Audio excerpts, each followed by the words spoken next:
आओ आओ जंगल के भाइयों और बहनों, शहर के चमकीले प्लास्टिक वाले कूलर और एसी ले जाओ।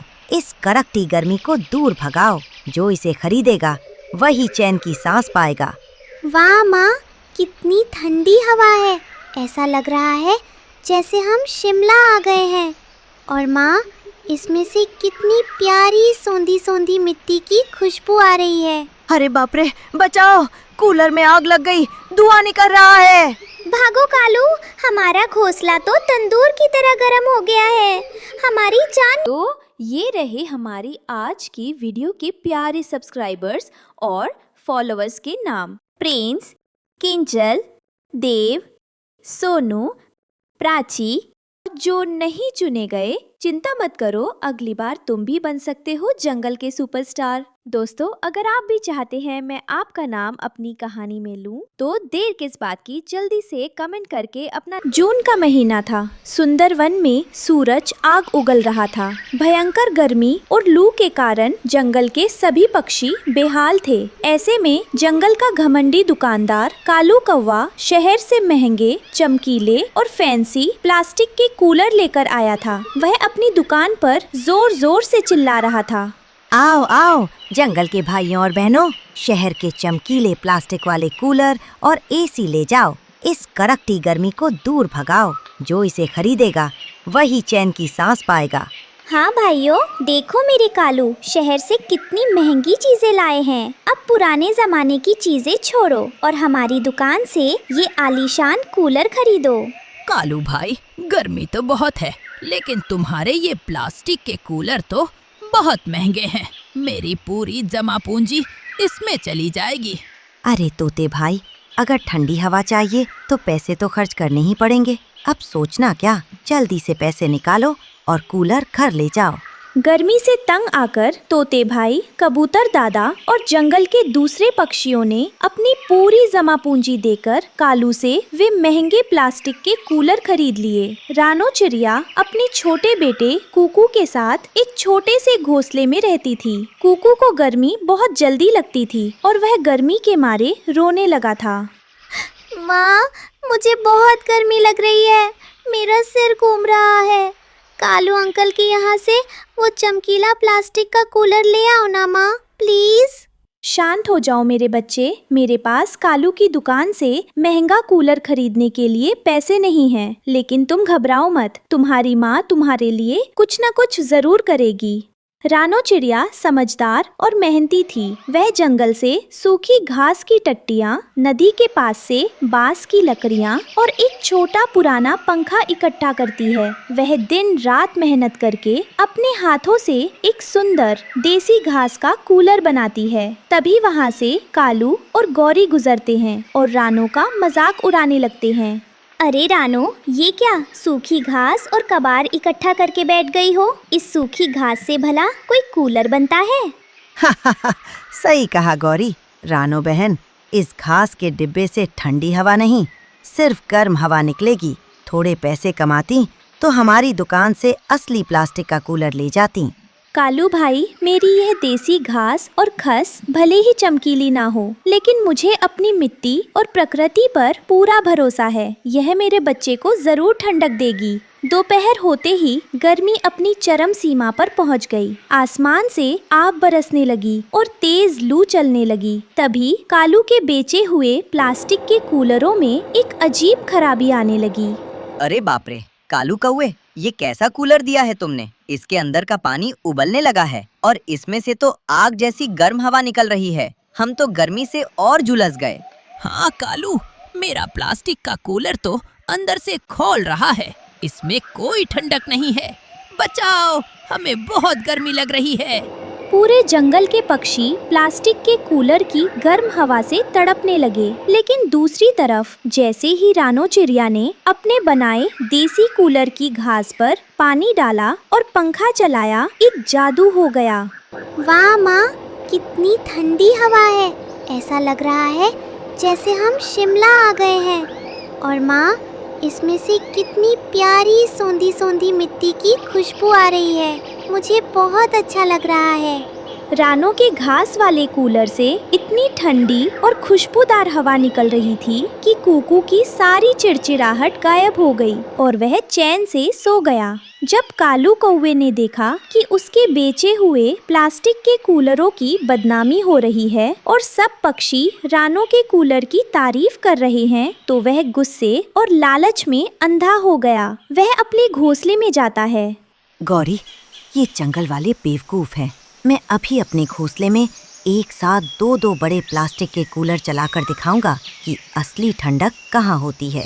हाँ कालू, इन दोनों कूलरों को पूरी रफ्तार पर चला दो।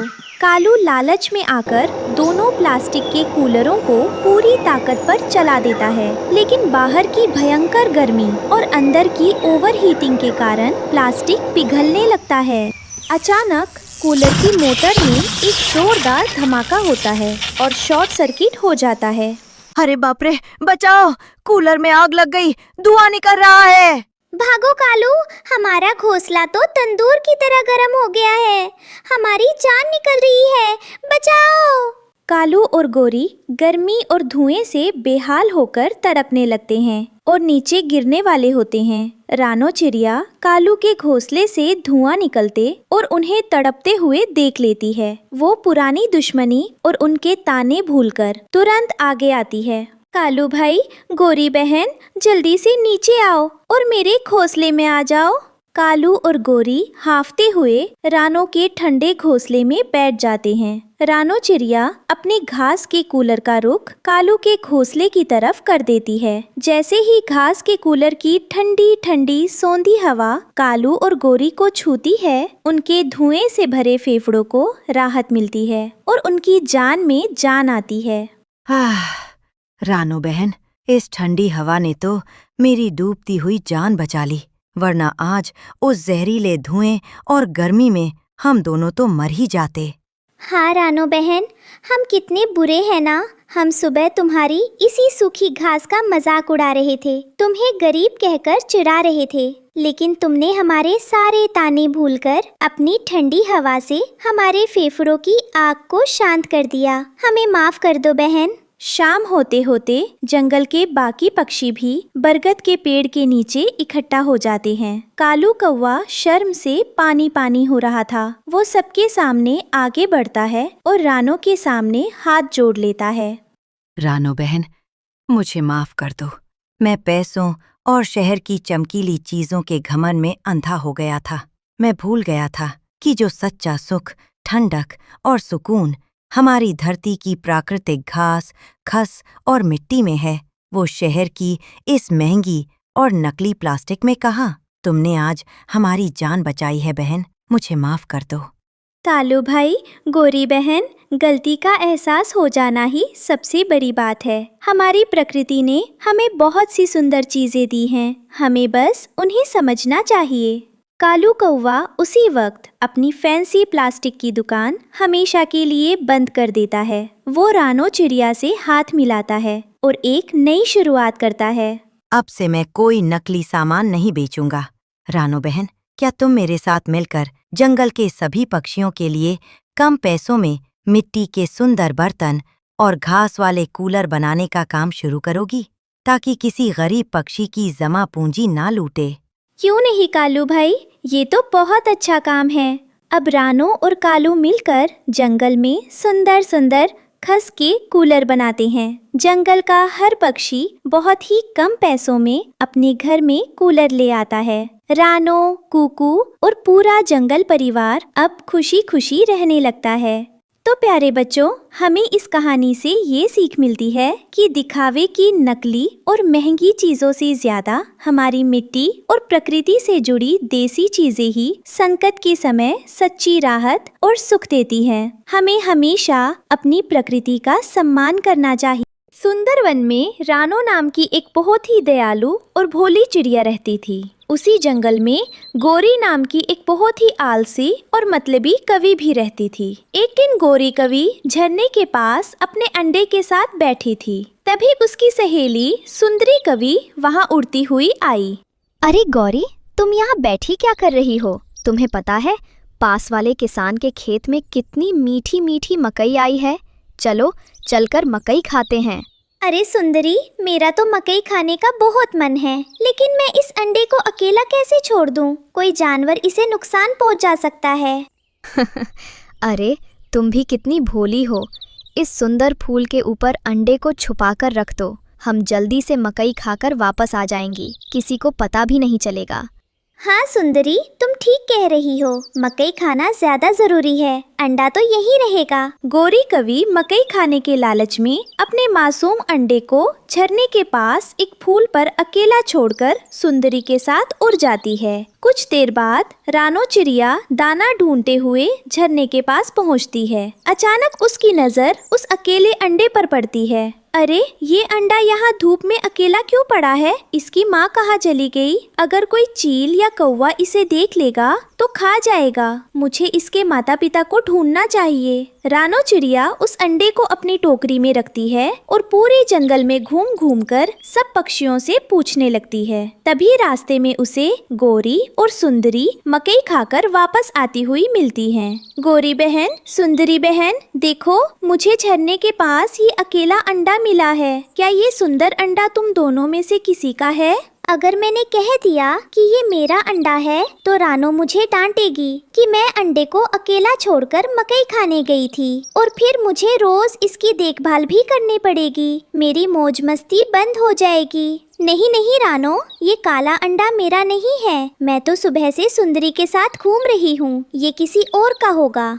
कोई बात नहीं गौरी बहन, इस मासूम अंडे की माँ ने इसे छोड़ दिया होगा, लेकिन मैं इसे मरने नहीं दूंगी। अब से मैं ही इसकी देखभाल करूंगी। रानो चिड़िया अंडे को अपने घोंसले में ले आती है। वो दिन रात उस अंडे पर बैठती है, उसे अपने पंखों की गर्माहट देती है और माँ का प्यार देती है। दिन गुजरते हैं और एक सुबह उस अंडे में से क्रैक की आवाज आती है। अंडा टूटता है और उसमें से एक छोटा, प्यारा और काला कौवे का बच्चा बाहर आता है।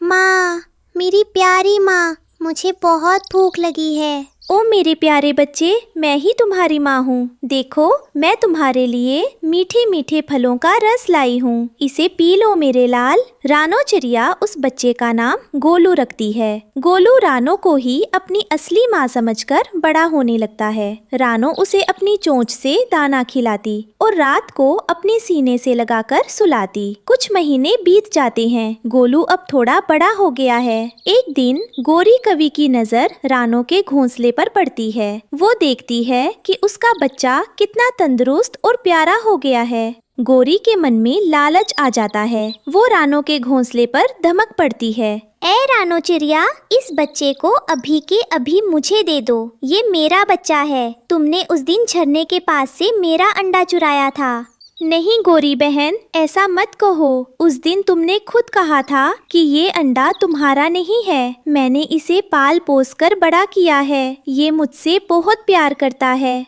मैं कुछ नहीं जानती। एक कौवे का बच्चा कवि के पास ही रहेगा। चलो गोलू, मेरे साथ चलो। गौरी कवि जबरदस्ती गोलू को अपने पंखों में दबोचती है और रोते हुए बच्चे को अपने घोंसले में ले जाती है। घोंसले में ले जाकर गौरी सोचती है कि इसे जल्दी से उड़ाना सिखा दूं, ताकि ये मेरे लिए खाना ढूंढ कर लाए। वो गोलू को ऊंचे पेड़ की डाल पर ले जाती है। माँ, मुझे डर लग रहा है। मुझे रानो माँ के पास जाना है।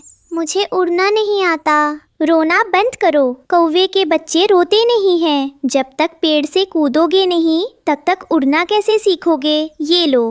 बेरहम गौरी कवि गोलू को ऊंचे पेड़ की डाल से सीधे नीचे गहरी खाई की तरफ धकेल देती है। गोलू हवा में फड़फड़ाता हुआ नीचे गिरने लगता है और जोर जोर से रोता है। बचाओ रानो माँ, बचाओ। रानो चिड़िया, जो नीचे से सब देखी थी, अपनी जान की परवाह किए बिना बिजली की रफ्तार से हवा में उड़ती है। गोलू जमीन पर पत्थर से टकराने ही वाला था कि रानो चिड़िया उसे अपनी पीठ पर सुरक्षित संभाल लेती है। घबराओ मत मेरे बच्चे, तुम्हारी रानो माँ अभी जिंदा है, तुम्हें कुछ नहीं होने देगी। गौरी कवि नीचे आती है और रानो के हाथ में बच्चे को देखकर भड़क जाती है। वो पूरे जंगल में शोर मचा देती है कि रानो ने उसका बच्चा चुरा लिया है। जंगल के बीचों बीच एक बड़े बरगद के पेड़ के नीचे पंचायत बैठती है। तोता और कबूतर पंच बनकर बैठते हैं। पंचो, न्याय करो। इस चोर रानो चिड़िया ने मेरे सीधे सादे बच्चे को जादू टोना करके अपने पास रख लिया है। ये मेरे बच्चे को मुझे वापस नहीं दे रही है। रानो चिड़िया, क्या गौरी सच कह रही है? क्या तुमने इसका बच्चा चुराया है? नहीं पंच महोदय, मुझे ये अंडा लावारिस मिला था। मैंने तो जंगल में सबसे पूछा था। तब गौरी बहन ने इस अंडे को अपना मानने से साफ इनकार कर दिया था। ये झूठ बोल रही है। इसने मुझसे कभी कुछ नहीं पूछा। रुको गौरी, तुम पंचायत के सामने झूठ बोल रही हो। उस दिन मैं भी उसी रास्ते से गुजर रहा था। मैंने खुद अपनी आंखों से देखा था कि रानो अंडा लेकर तुमसे पूछ रही थी और तुमने मकई खाने के चक्कर में मना कर दिया था कि अंडा तुम्हारा नहीं है। तोते की गवाही सुनकर पंचायत में बैठे सभी पक्षी हैरान रह जाते हैं और गौरी कवि का चेहरा शर्म से पीला पड़ जाता है। तोते की गवाही से साफ है कि रानो सच कह रही है, लेकिन चूंकि बच्चा कौवे का है और गौरी उसकी जन्म देने वाली माँ है, इसलिए हम आखिरी फैसला इस बच्चे पर छोड़ते हैं। गोलू, तुम खुद चुनो कि तुम किस माँ के पास रहना चाहते हो। गौरी कवि झट से अपनी टोकरी से एक बहुत ही मीठा रसीला आम निकालती है और गोलू को लालच देने लगती है। देखो गोलू मेरे बच्चे, मेरे पास आओ। मैं तुम्हारे लिए कितना मीठा और स्वादिष्ट फल लाई हूँ। मैं तुम्हें रोज ऐसे ही अच्छे अच्छे फल खिलाऊंगी। इस गरीब चिड़िया के पास तुम्हें सिर्फ सूखे दाने मिलेंगे। आ जाओ मेरे बच्चे। गोलू गौरी के मीठे फल को देखता है और फिर रानो चिड़िया की तरफ देखता है, जो रोते हुए अपनी झोली से सूखे दाने निकालकर खरी थी। गोलू आगे बढ़ता है और गौरी के कीमती फल को पैर से ठुकरा देता है। वो दौड़कर रानो चिड़िया के पास जाता है, उसके सूखे दाने खाता है और रोते हुए रानो के पंखों में छुप जाता है। मुझे तुम्हारा मीठा फल नहीं चाहिए। तुमने तो मुझे पेड़ से नीचे फेंक दिया था। मुझे सिर्फ मेरी रानो माँ चाहिए, जिसने मुझे अंडे में अपनी गर्माहट दी, जिसने मुझे पहली बार दुनिया को देखना सिखाया। वही मेरी असली माँ है। मैं अपनी रानो माँ को छोड़कर कहीं नहीं जाऊंगा। छोटे से बच्चे के मुंह से इतनी बड़ी और समझदारी की बात सुनकर पूरी पंचायत तालियां बजाने लगती है। जंगल के सभी पक्षी गौरी कवि पर थू थू करने लगते हैं। गौरी कवि, तुम्हें शर्म आनी चाहिए। रिश्ता खून से नहीं, ममता और परवाह से बड़ा होता है। पंचायत अपना फैसला सुनाती है कि आज से गोलू की कानूनी माँ सिर्फ और सिर्फ रानो चिड़िया ही रहेगी। अपनी इतनी बड़ी बेइज्जती और अपने ही बच्चे की नफरत देखकर गौरी कवि का घमंड पूरी तरह टूट जाता है। उसकी आंखों में असली पछतावे के आंसू आ जाते हैं। वो रोती हुई रानो चिड़िया के पैरों में गिर जाती है। रानो बहन, मुझे माफ कर दो। मैं लालच और स्वार्थ में अंधी हो गई थी। आज तुमने अपनी जान पर खेलकर मेरे बच्चे को बचाया है। मैं एक अच्छी माँ बनने के लायक नहीं हूँ। आज से गोलू सिर्फ तुम्हारा बेटा है। तुम ही इसकी असली माँ हो। गोरी बहन, सुबह का भूला अगर शाम को घर लौट आए तो उसे भूला नहीं कहते। तुमने अपनी गलती मान ली, यही बहुत है। तुम जब चाहो गोलू से मिलने मेरे घोंसले में आ सकती हो। रानो चिड़िया मुस्कुराकर गोलू को अपने गले से लगा लेती है। गोलू खुशी से चहकने लगता है। अब रानो चिड़िया के घोंसले में उसके अपने छोटे बच्चों के साथ वो कौवे का बच्चा गोलू भी एक प्यारे परिवार की तरह हमेशा हमेशा के लिए खुशी खुशी रहने लगता है। तो प्यारे बच्चों, हमें इस कहानी से ये सीख मिलती है कि पालने वाला जन्म देने वाले से हमेशा बड़ा होता है। सच्चे रिश्ते सिर्फ खून से नहीं बल्कि दिल के प्यार, परवाह और निस्वार्थ ममता से बनते हैं।